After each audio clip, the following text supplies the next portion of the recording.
Today I want to talk about us moving from Idaho into Arizona and what we noticed when we first moved here.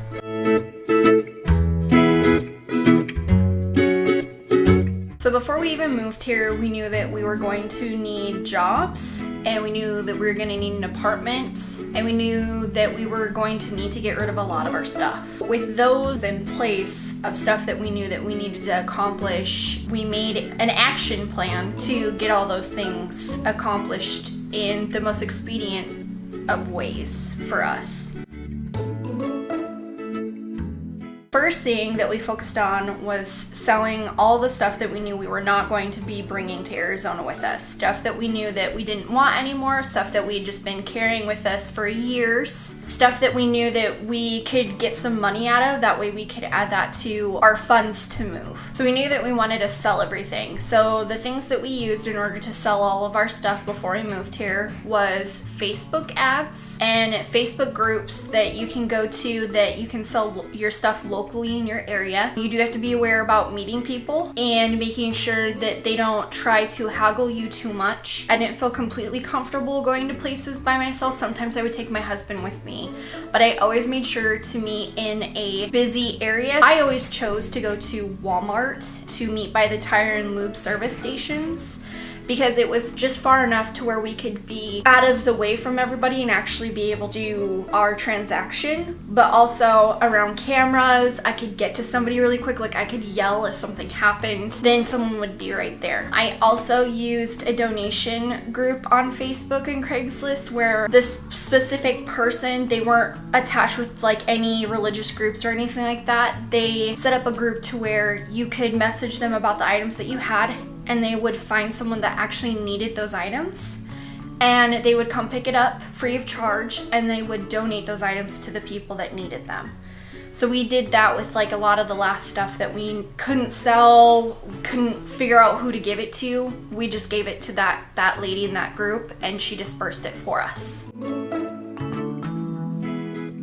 In terms of equipment and figuring out who we were gonna go through and what we were exactly going to choose in terms of like size, what kind of dolly to get, and what is the cheapest way to do it. We had some friends that had moved from Washington, Oregon area and had moved to New Mexico, Texas area. They moved completely different than we did. So we had a budget that we had to stick to. They didn't. They thankfully were blessed enough to have his work pay for everything. So they used like the best of the best. And when we actually priced out the things that they used, there's no way that we could have touched that stuff. We looked at getting one of the pack your stuff in a pod and they move it for you on a semi. That's too expensive. At least for us it was. What we actually ended up doing was we priced budget and U-Haul and saw which was the cheapest. U-Haul was the cheapest in our area. We always have this thing in Idaho Falls where if you get a truck with U-Haul, they don't always have the size. So we actually knew that we didn't have very much. Since we were selling everything, we weren't gonna have much to move. Even though we were picking up some items along the way from other family members, we still didn't need that big of a truck. We were going to rent a really small truck. We got emailed that they didn't have that size, so we actually got upgraded for free for a bigger truck. So we actually had plenty of room in the U-Haul. Your distance, your gas, and all that is counted in separately. So we actually priced how much gas we thought we would use by the distance of how long it was going to take us to get there, and then the price of gas in the area by average. And we made sure to budget that in for our move. For moving here, we knew that we were going to need to get jobs. And the biggest issue with moving, at least from Idaho to Arizona, is the job market, and how you get a job is completely different. We weren't able to just get a job before we moved here. That's not really possible unless you guys know of another way. So what I actually ended up doing was going on Craigslist, Facebook, Indeed.com, applying to a bunch of jobs. And a lot of places, they seem like they want to hire you, but if you can't do a person-to-person, face-to-face interview, they will not hire you. In order for me to get a job, I actually got hired on with a temp agency before we even moved here. So I'm an accountant, and they have a lot of temp agencies here. Now the difference between Idaho and Arizona is Idaho doesn't really have temp agencies. They do, but they don't work the same. It's very much about manufacturing, making items, a lot of heavy moving work.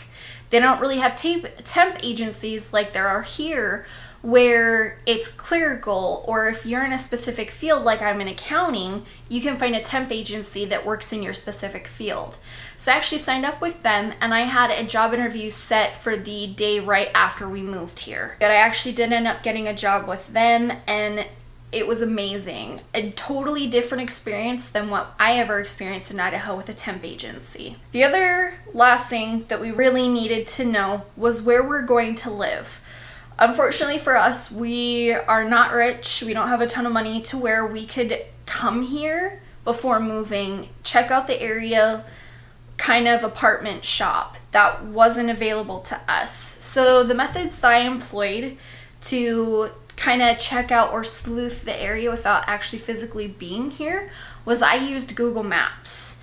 Now, Google Maps has this really cool feature where you can do a satellite search and you can actually drive down the roads. I was actually able to look at neighborhoods, see what it's like. I did broad Google searches for apartments, Phoenix area, Arizona. They're great services where you can read the reviews and the rates and see what people said about the apartment complexes. So once we had sold everything, once we figured out where we were going to be living, once I kind of had a job lined up, and we were finally ready to embark on this journey, prep done, set aside, day one.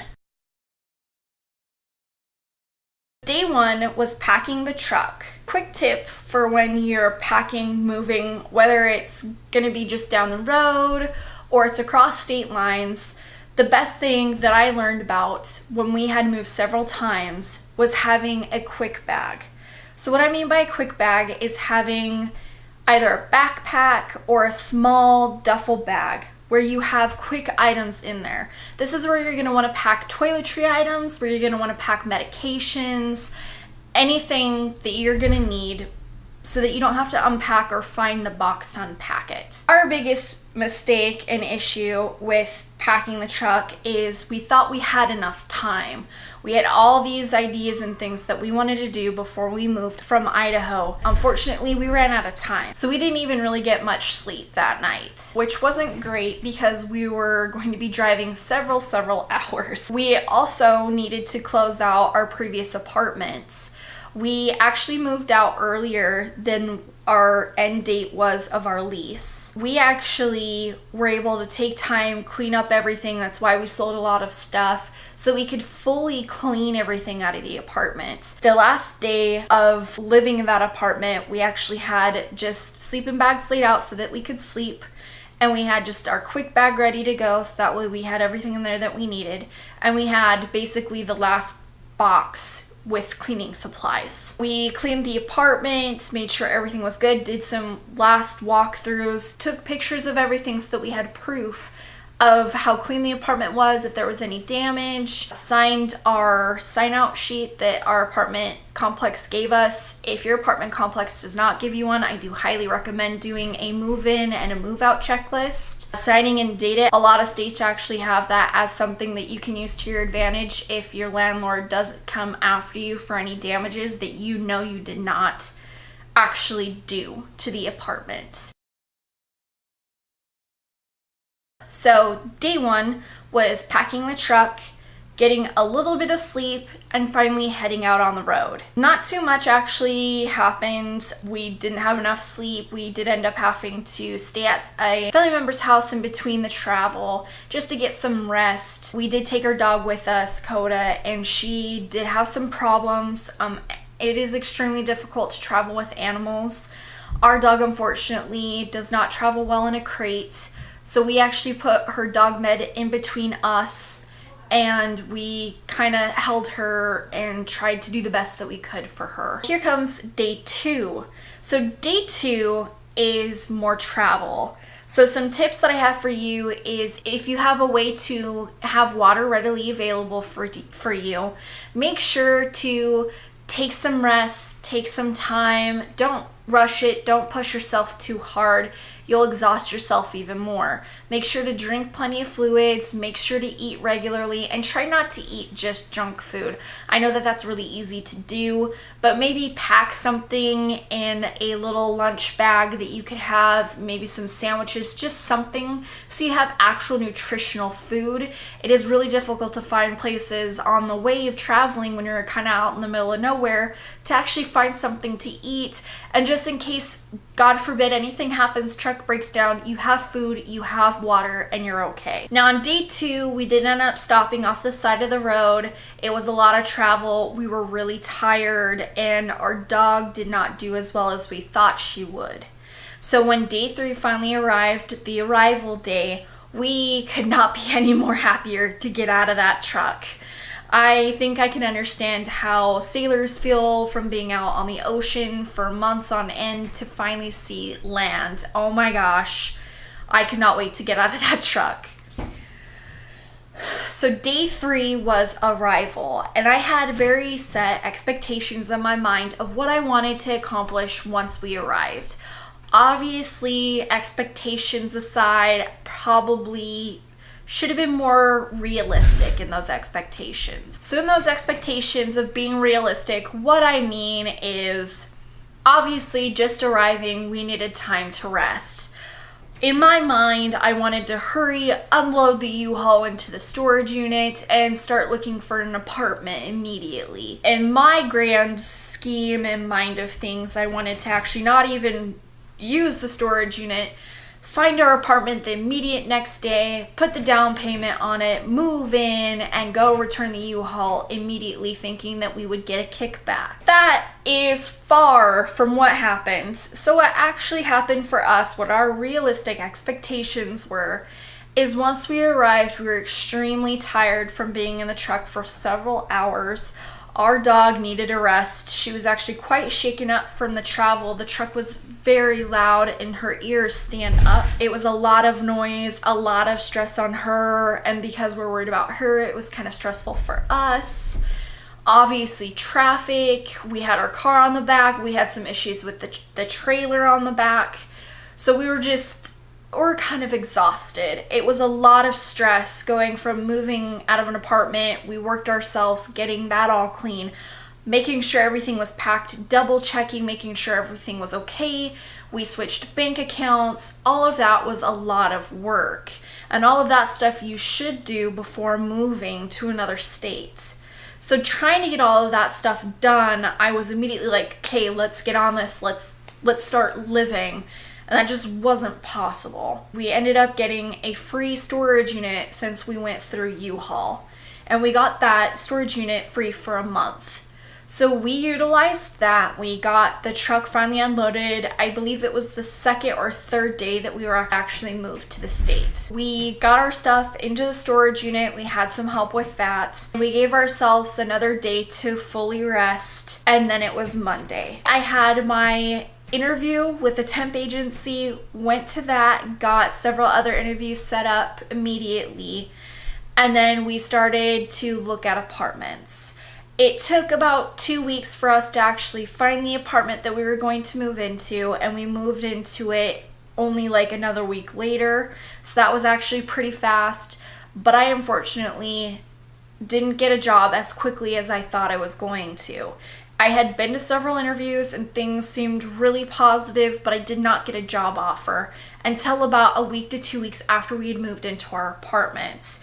The only way that we were able to move into the apartment before I even had a job, though, was because I had a job letter recommendation of the type of job that I would have and the pay rate and if it was full-time or part-time. With that, from the temp agency, our rental company allowed us to move into our apartment before I even technically was getting paid. So the issues that we had for moving, that if we could go back and do everything over, I feel like we actually were very successful, and this was our first move across state lines. We had moved several times in the state of Idaho, but this was the first time for both of us that we were moving across state lines. So we wanted to make sure that we did it as successfully as possible. So the 3 issues that we had with moving from state lines, even though everything went about as smoothly as we possibly could make it. So the first thing was money. Even though we had already had some money saved up, we also sold about everything that we possibly could sell. We sold a vehicle and we got a little bit of help from family members. It still wasn't quite enough. Even though I had budgeted out appropriately, and I'm an accountant, so I budget hardcore, it still wasn't enough to make sure that little things that would pop up, we were covered. I was counting on a kickback from the U-Haul of turning it in early, and apparently they don't do that anymore. When you move state lines, they give you 3 full days to use that truck, and if you return it sooner than that, you don't get that refund back anymore. So with that amount of money that couldn't be counted in for, and a couple other little things caught up to us like eating out and that sort of things, we started running out of funds pretty quickly. We were still able to put a down payment on our apartment. We were able to move in okay. But once I could start working, it was detrimental that I worked my 40 hours. And it was detrimental that my husband got a job immediately after. The second thing was timing. If we could go back and do it again, I think that we would have waited. Unfortunately, in our situation, we had to do it right then and there. We didn't really have much of a choice. But if we could move again state lines, I think we really would take our time and make sure that we weren't so stressed out. And the third thing was finding a job. That was really difficult. Since the job market is completely different in these states, I had this mindset that it was going to be extremely easy and that it was going to be similar, and it's not. And honestly, I don't even know how I would find that out, since I didn't really have other family members living in the state. Who would I have to talk to about advice for that? So that was kind of a struggle. The things that I used and that were our best advantage of moving state lines was Google Maps, Google searching, and looking at rates and reviews. I also did add myself to a lot of Facebook groups before we even moved to the state, so that way I could be aware of like how the market is, what people sell, and people's mindsets about stuff. Anyways, guys, so that's all I've got to say about our move from going from Idaho all the way to Arizona. What a journey. What an amazing, amazing life I lead. It has been so amazing. I feel so blessed to be able to have moved here as successfully as we did. I've never lived in a nicer apartment. I've never worked at a better place than what I work now, and I've never been paid more than what I've paid here. If I had to do it all over again, I absolutely would. If you guys have any questions about living in Idaho or living in Arizona, the move, or anything at all, go ahead and leave me a comment down below. And if you like my videos, if you like what I'm doing here, if you want to see more of my videos, go ahead and subscribe to my channel and check out my other videos. Anyway, that's it, guys. I hope you have a fantastic day, and I'll see you guys in my next video.